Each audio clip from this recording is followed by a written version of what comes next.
ಸಮುದ್ರಗಲೆ ಗೇಲಿಗಳನ್ನ ಮಾಡಿಕೊಂಡು ಈಜಾಡಿ ಉರುಳಾಡಿ ಬೆಳೆದಂತ ಇದೇ ಜಾಗಗಳು ಯಾವತ್ತೂ ಮರೆಯಲಿಕ್ಕೆ ಸಾಧ್ಯನೇ ಇಲ್ಲ. ಸೊ ಇಂಥ ಮತ್ತೊಮ್ಮೆ ನನಗೆ ಇನ್ನೊಂದು ಮಾತು ಹೇಳಬೇಕು. ನಾನೊಬ್ಬನ ದಯಮಾಡಿ ನನ್ನನ್ನ ಹಿರಿಯರ ಒಬ್ಬ ಅಧಿಕಾರಿ ಯಾರೋ ಒಬ್ರು ಬಂದಿದ್ದಾರೆ, IPS ಆಗಿದ್ದಾರೆ, ಮತ್ತೊಂದು ಮಾಡ್ತಿದ್ದಾರೆ ಅನ್ನೋ ಒಂದು ಇದ್ರಲ್ಲಿ ನೋಡ್ಬೇಡಿ.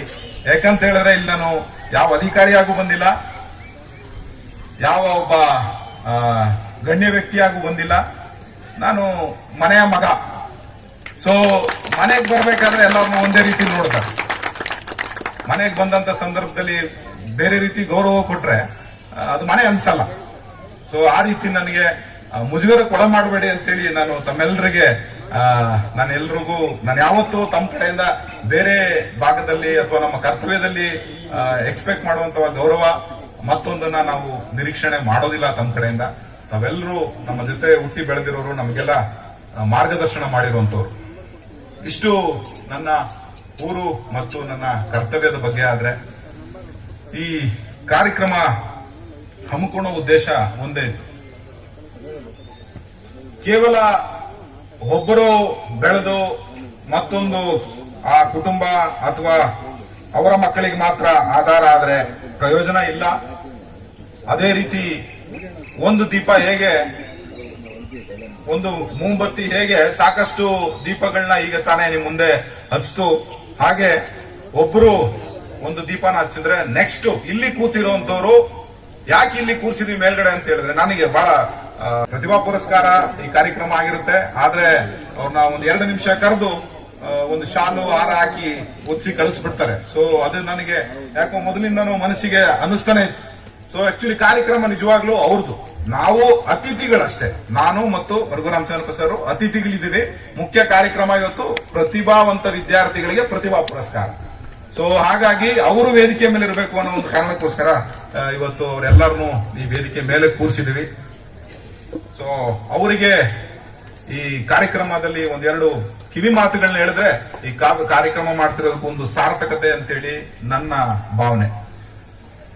ವಿದ್ಯಾರ್ಥಿಗಳು ಈಗ ತಾನೇ SSLC ಮತ್ತು PUC ನಲ್ಲಿ ಪ್ರತಿಭಾವಂತ ವಿದ್ಯಾರ್ಥಿಗಳು ಪಡೆದಿದ್ದಾರೆ ಅಂತೇಳಿ ಇವತ್ತು ಅವರನ್ನ ಯಾವ ಸಮಾಜ ಯಾವ ಇದು ಅಂತ ನೋಡದಲೆ ನಮ್ಮ ಊರು ಅನ್ನೋ ಒಂದೇ ಒಂದು ಕಾರಣಕ್ಕೋಸ್ಕರ ಇವತ್ತು ಅವ್ರನ್ನ ಈ ವೇದಿಕೆ ಮೇಲೆ ಕೂರಿಸಿದ್ರು. ಈ ವೇದಿಕೆ ಮೇಲೆ ಕೂತಿರುವಂತ ಈ ಕ್ಷಣಗಳನ್ನ ನಾವೆಲ್ಲ ಕೆಲವು ವರ್ಷಗಳ ನಂತರ ಮರೆತು ಹೋಗ್ಬಿಡ್ಬೋದು. ಬಟ್ ಅಲ್ಲಿ ಕೂತಿರುವಂತ ವಿದ್ಯಾರ್ಥಿಗಳು ಅಥವಾ ಇಲ್ಲಿ ಪ್ರಶಸ್ತಿನ ಸ್ವೀಕಾರ ಮಾಡಬೇಕಾಗಿರೋ ವಿದ್ಯಾರ್ಥಿಗಳು ಅವರು ಕೊನೆ ಉಸಿರಿಯವರೆಗೂ ನೆನ್ಪಿಟ್ಕೊಂತಾರೆ. ಖಂಡಿತವಾಗ್ಲೂ ಇದನ್ನ ನೆನ್ಪಿಟ್ಕೊಂತಾರೆ. ಅಂಡ್ ನಾವು ಈ ತರ ಕಾರ್ಯಕ್ರಮ ಮಾಡಬೇಕು ಮುಂದೆ ಅಂತೇಳಿ ಅವ್ರ ತಲೆಗೆ ಬಂದೇ ಬರುತ್ತೆ. ಹೌದಾ ಇಲ್ಲ? ನನಗಂತೂ, ಯಾಕಂದ್ರೆ ಇಲ್ಲಿರೋ ಪೋಷಕರು ಸಾಕಷ್ಟು ಜನ ಇದ್ದೀರಿ, ತಮ್ಮೆಲ್ರಿಗೂ ಗೊತ್ತಿರುತ್ತೆ. ಕೇವಲ ಇದು 90% ತೆಗೆದಿರೋದು ಅವ್ರ ಶ್ರಮ ಅಲ್ಲ. ತಾವು ಅದರಿಂದ ಬೆನ್ನಿಂದ ಎಷ್ಟು ಶ್ರಮ ಹಾಕಿರ್ತೀರಿ ಪೋಷಕರಾಗಿ ಅದು ತಮಗೆ ಗೊತ್ತಿರುತ್ತೆ. ಕೂಲಿ ನಾಲಿ ಮಾಡಿರ್ತೀರಿ, ಸಾಕಷ್ಟು ಕಡೆ ಮಕ್ಕಳನ್ನ ಓದಿಸ್ಲಿಕ್ಕೆ, ಕೇಳುವಂತ ಸೌಲಭ್ಯಗಳು ಒದಗಿಸ್ಲಿಕ್ಕೆ ಸಾಕಷ್ಟು ಶ್ರಮ ವಹಿಸಿ ಅದನ್ನೆಲ್ಲ ನೋಡಿ ಅಥವಾ ಅವ್ರಿಗೆ ಮನೋಪರಿವರ್ತನೆ ಆಗಿ ಅಷ್ಟು ಉತ್ತಮವಾದಂತಹ ಅಂಕಗಳನ್ನ ಅವರು ಪಡೆದಿದ್ದಾರೆ. ಅವು ಕೇವಲ ಅಂಕಗಳು, ಕೇವಲ ಒಂದು ಗುರುತು ಅಷ್ಟೇ, ಇಷ್ಟು ಮಾರ್ಕ್ಸ್ ತೆಗೆದಿದ್ದಾರೆ ಅಂತೇಳಿ. ಬಟ್ ಎಷ್ಟು ಪ್ರತಿಭಾವಂತ ವಿದ್ಯಾರ್ಥಿಗಳು, ಅವರಲ್ಲಿ ಎಷ್ಟು ಪ್ರತಿಭೆ ಇದೆ ಅನ್ನೋದಕ್ಕೆ ಆ ಮಾರ್ಕ್ಸ್ಗಳು ಒಂದು ಸಾಕ್ಷಿ. ಮುಂದಿನ ದಿನಗಳಲ್ಲಿ ಅವರು ಇನ್ನೂ ಹೆಚ್ಚಿನ ಸ್ಥಾನಕ್ಕೆ ಹೋಗಿ ಉತ್ತಮ ರೀತಿಯಾದಂತಹ, ಬರೀ ಮಾರ್ಕ್ಸ್ ತಕೊಂಡು ಹೋದ್ರೆ ಸಾಕಾಗಲ್ಲ. ನಾನು ಹೇಳ್ತಾ ಇದ್ದೀನಿ, ಮಾರ್ಕ್ಸ್ ತಕೊಂಡು ಹೋದ್ರೆ ಯಾವುದೇ ಕಾರಣಕ್ಕೂ, ನನಗೀಗ SLC ಎಷ್ಟು ಬಂದಿತ್ತು ಅಂದ್ರೆ ನೆನಪೇ ಇಲ್ಲ. ನನಗೆ ನೆನಪಿದೆ ಬಟ್ ಹೇಳಲಿಕ್ಕೆ ಆಗಲ್ಲ. ಯಾಕಂದ್ರೆ ಈಗ ಅವರೆಲ್ಲ 90% ಅಬೌವ್ ತೆಗೆದು ಬಿಟ್ಟಿದ್ದಾರೆ. ನಮ್ಮ ಟೈಮಲ್ಲೆಲ್ಲ ನೋಡಿ ಎಲ್ಲರೂ ನಗ್ತಾ ಇದ್ದಾರೆ, ಗೊತ್ತಾಯ್ತು. ಸೊ ಹಾಗಾಗಿ ಮುಂದೆ ಸ್ಪರ್ಧಾತ್ಮಕ ಪರೀಕ್ಷೆಗಳಿಗೆ, ಬೇರೆ ಬೇರೆ ರೀತಿಯಂತ ಎಕ್ಸಾಮ್ಸ್ಗಳಿಗೆ ಸ್ಟೇಟ್ ಲೆವೆಲ್ ಅಲ್ಲಿ, ನ್ಯಾಷನಲ್ ಲೆವೆಲ್ ಅಲ್ಲಿ ಕಾಂಪೀಟ್ ಮಾಡಬೇಕಾಗ್ತದೆ. ಬಹಳ ಸರಳ ಇರಲ್ಲ. ನಾವೀಗ ಒಂದು ಸಣ್ಣ ನದಿ ಸ್ಟ್ರೀಮ್ ನಲ್ಲಿ ಇದೀವಿ, ಮುಂದೆ ಹೋಗ್ತಾ ಹೋಗ್ತಾ ಒಂದು ದೊಡ್ಡ ನದಿ ಇರುತ್ತೆ. ಆ ದೊಡ್ಡ ನದಿಲಿ ನಮ್ಮೂರ್ ತರ ಸಾವಿರಾರು ಊರುಗಳಲ್ಲಿರುವಂತ ಪ್ರತಿಭಾವಂತ ವಿದ್ಯಾರ್ಥಿಗಳು ಆ ನದಿಗೆ ಈಜ್ತಾ ಇರ್ತಾರೆ. ಅವ್ರ ಜೊತೆ ನಾವು ಈಜಬೇಕು, ಕಾಂಪೀಟ್ ಮಾಡಬೇಕು, ಗೆಲ್ಲಬೇಕು, ಆಮೇಲೆ ಗುರುತಿಸ್ ಬರ್ಬೇಕು ನಮ್ಮನ್ನ. ಬಹಳ ಪ್ರತಿಭೆ, ಶ್ರಮ ಅವಶ್ಯಕತೆ ಇರುತ್ತೆ. ಹಗಲು ರಾತ್ರಿ ಇದೇ ನಮ್ಮ ತಾತನವರು ಹೇಳ್ತಾ ಇದ್ರು. ನಮ್ಮ ಅಣ್ಣ ನನ್ನನ್ನ ಮೈಸೂರಲ್ಲಿ ಹಾಕಿ ಚೆನ್ನಾಗಿ ಓದಿಸ್ತಾ ಇದ್ರು, ಪ್ರಶಾಂತ್ ಅವರು. ಸೊ ಅವಾಗ ಎಲ್ಲ ನೆನಪುಗಳು ನನಗಿದಾವೆ. ನಮ್ಮ ತಾತ ಅವರು ಬಂದು ಹೇಳೋರು, ಸಾಧಕ ವಿದ್ಯಂ ಬಾಧಕ ದ್ರವ್ಯ ಅಂತ ಹೇಳಿ. ಬಟ್ ನನಗೆ ಅದು ಈಗಲೂ ಅಷ್ಟು ಸ್ಪಷ್ಟವಾಗಿ ಅದ್ರ ಸಂಪೂರ್ಣ ಅರ್ಥ ಗೊತ್ತಿಲ್ಲ. ನಾನು ಕನ್ನಡ ಸಾಹಿತ್ಯದ ವಿದ್ಯಾರ್ಥಿ ಆದ್ರೂ ಕೂಡ ಅಷ್ಟು ಸ್ಪಷ್ಟವಾದ ಅರ್ಥ ಗೊತ್ತಿರ್ಬೋದು. ಆ ಪದಗಳನ್ನ ಬಹಳ ಇಂಪ್ರೆಸ್ ಮಾಡ್ತಾ ಇದ್ವಿ. ವಿದ್ಯೆನ ಸಾಧಿಸೇ ಪಡಿಬೇಕೇನೋ, ವಿದ್ಯೆನ ಸಾಧಿಸೇ ಗಳಿಸ್ಬೇಕು, ಇಲ್ಲ ಅಂದ್ರೆ ಸಾಧ್ಯ ಇಲ್ಲ. ವಿದ್ಯೆನ ಮಾತ್ರ ನಮಗೆ ಒಂದು ಐಡೆಂಟಿಟಿ. ಈ ಪ್ರಪಂಚದಲ್ಲಿ ಈಗಲೂ ನೋಡಿ, ಇವತ್ತಿಗೂ 3 ಫೀಲ್ಡ್ ಅಲ್ಲಿ ಮಾತ್ರ ಜನ ಬಹಳ ಫೇಮಸ್. ಒಂದು ಫಿಲಂ ಫೀಲ್ಡ್, ಒಂದು ಪೊಲಿಟಿಕಲ್ ಫೀಲ್ಡ್, ಒಂದು ಬ್ಯೂರೋಕ್ರಾಟ್ ಅಂಡ್ ಅಫಿಷಿಯಲ್ಸ್. ಕರೆಕ್ಟಾ? ನೋಡಿ, ಅಲ್ಲ ಚಪ್ಪಳ ಹೊಡೆಯುವಂತ ವಿಚಾರ ಅಲ್ಲ. ಮೊದಲನೇದಾಗಿ ಫಿಲಂ ಫೀಲ್ಡ್ ಅಲ್ಲಿ ಇರಬೇಕು ಅಂದ್ರೆ ಸಾಕಷ್ಟು ಅದಕ್ಕೆ ನೋಡಕ್ಕಾಗ್ಲಿ ಮತ್ತೊಂದಕ್ಕಾಗ್ಲಿ ಸಾಕಷ್ಟು ತರ ಟ್ಯಾಲೆಂಟ್ಸ್ ಗಳು ಬೇಕಾಗುತ್ತೆ. ಅದಕ್ಕೆ ಆದಂತ ಡ್ಯಾನ್ಸ್ ಮಾಡೋದು, ಹಾಡು ಹೇಳೋದು, ನಟನೆ ಮಾಡುವಂತದ್ದು, ಅದು ನಮ್ಗಿರ್ಲಿಲ್ಲ. ಎರಡನೇದು ಪೊಲಿಟಿಕಲ್ ಅಂದ್ರೆ ರಾಜಕೀಯವಾಗಿ ಬೆಳಿಬೇಕಾದಂತದ್ದು. ಸಾಕಷ್ಟು ಜನ ಅನುಭವಿಸ್ತಾ ರಾಜಕೀಯ ವ್ಯಕ್ತಿಗಳಲ್ಲಿ ಕೂತಿದ್ದಾರೆ. ನಾನು ಹೆಚ್ಚಿನದಾಗಿ ಅವರ ಇದ್ರ ಬಗ್ಗೆ ನಾನು ಮಾತಾಡ್ಲಿಕ್ಕೆ ಹೋಗಲ್ಲ. ಅದು ಬಹಳ ಕಷ್ಟದ ಫೀಲ್ಡ್. ಅದು ಬಹಳ ಕಷ್ಟದ ಫೀಲ್ಡ್. ಸಾಕಷ್ಟು ಜನರ ಸಹಾಯ, ಸಾಕಷ್ಟು ಜನರ ಸಪೋರ್ಟ್ ಬೇಕಾಗುತ್ತೆ. ಯಾರ ಸಪೋರ್ಟ್ ಇಲ್ದಲೆ, ಯಾರ ಅವಶ್ಯಕತೆ ಇಲ್ದಲೆ ಏಕೈಕ ಯಾವ್ದಾದ್ರೂ ಒಂದು ದಾರಿ ಇದ್ರೆ ಓದೋದು. ನೀವೊಬ್ರು ಒಂದು ದಾರಿಲಿ ಒಂದು ರೂಮಲ್ಲಿ ಕೂತು 10 ಪುಸ್ತಕ ಇಟ್ಕೊಂಡು ನೀವು ಕೂತ್ರೆ ನಾಳೆ ಸಮಾಜ ನಿಮ್ಮನ್ನ ಕಡೆ ತಿರುಗಿ ನೋಡೋದು, ಕರ್ಸಿ ನಿಮ್ಮನ್ನ ಇಲ್ಲಿ ಕೂರಿಸುತ್ತೆ. ನೀವು ಇಲ್ಲೆಲ್ಲ ಪ್ರತಿಭಾವಂತ ವಿದ್ಯಾರ್ಥಿಗಳು ಕೂತಿದ್ರಲ್ಲ, ಯಾರ ಜೊತೆ ಒಂದು 20 ಜನ ಜೊತೆ ಕೂತು ಓದಿದ್ರ? ಎಲ್ಲ ಒಬ್ಬೊಬ್ಬರೇ ತಾನೇ ಓದಿರೋದು. ಸೊ ವಿದ್ಯಾರ್ಥಿಗಳು ಆ ಕಣ್ಣಿಗೆ ಎಣ್ಣೆ ಬಿಡ್ಕೊಂಡು, ನಮ್ ಕಡೆ ಹಳ್ಳಿ ಭಾಷೆಯಲ್ಲಿ ಹೇಳ್ತಾರೆ, ಕಣ್ಣಿಗೆ ಎಣ್ಣೆ ಬಿಡ್ಕೊಂಡು ಓದ್ಬೇಕು. ಇಲ್ಲಿದೆ ಅದು ಭಾಷೆ, ಇಲ್ಲಿದೆ ಯಾವ್ದೇ ಅದು.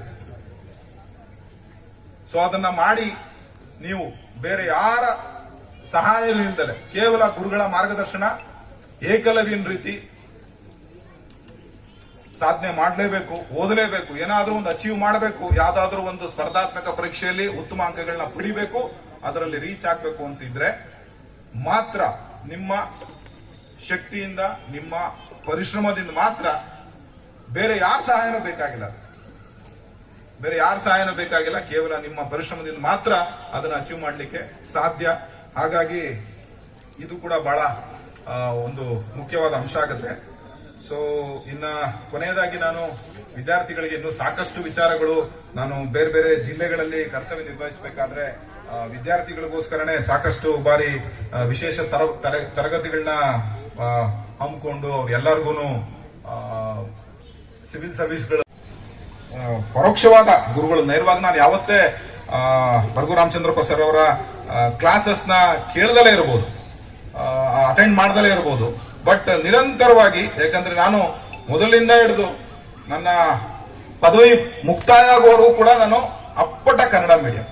ನಿಮ್ಮೆಲ್ಲರಿಗೂ ಇಲ್ಲಿರೋರಿಗೆ ಸಾಕಷ್ಟು ಕಂಪ್ಲೇಂಟ್ಸ್ ಇರ್ತದೆ, ಬಹಳ ಸಾಕಷ್ಟು. ನಾನು ಹಳ್ಳಿಲಿ ಅದೀನಿ, ನಮ್ಮ ಸ್ಕೂಲಲ್ಲಿ ಫೆಸಿಲಿಟಿ ಇಲ್ಲ, ನಾ ಇಂಗ್ಲಿಷ್ ಬರಲ್ಲ, ಹೌದಲ್ಲ. ಸಾಕಷ್ಟು ಜನಕ್ಕೆ ಅದನ್ನ ಒಂದು ಕಾರಣ ಕೊಟ್ಟು ಕೊಟ್ಟು ಕೊಟ್ಟು ಕೊಟ್ಟು ಅವರು ಆ ಜವಾಬ್ದಾರಿಯಿಂದ ತಪ್ಪಿಸ್ಕೊಳ್ತಾ ಇರ್ತಾರೆ.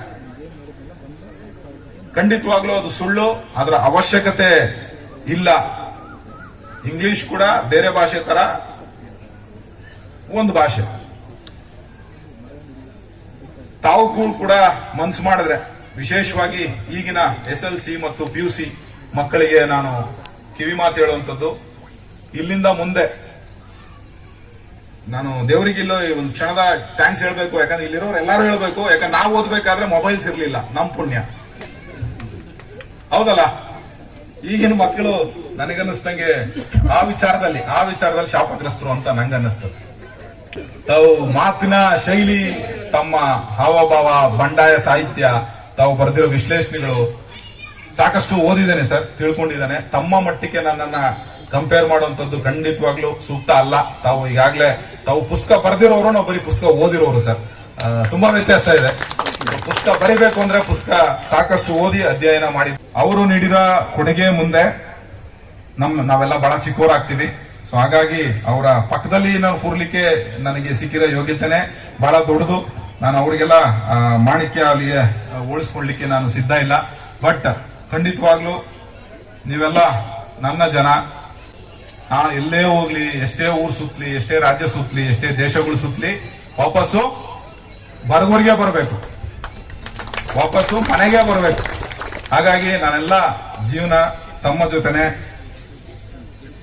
ನಿಮ್ಮೆಲ್ಲರ ಜೊತೆ ಹುಟ್ಟಿರುವಂತದ್ದು, ಬೆಳೆದಿರುವಂತದ್ದು ನನ್ನ ಪುಣ್ಯ ಅಂತೇಳಿ ನಾನು ಭಾವಿಸ್ತೇನೆ. ಅದೇ ರೀತಿ ನನ್ನ ಶಕ್ತಿ ಮೀರಿ ನಾನು ಮುಂದಿನ ದಿನಗಳಲ್ಲೂ ಕೂಡ ನನ್ನ ಕರ್ತವ್ಯದಲ್ಲಿ ಉತ್ತಮವಾದಂತ ಹೆಸರನ್ನು ಪಡೆಯೋದ್ರ ಮುಖಾಂತರ ಈ ಊರಿಗೂ ಕೂಡ ಒಂದು ಉತ್ತಮವಾದಂತ ಹೆಸರನ್ನ ಪಡಿಲಿಕ್ಕೆ ನಾನು ಪ್ರಯತ್ನ ಪಡ್ತೇನೆ.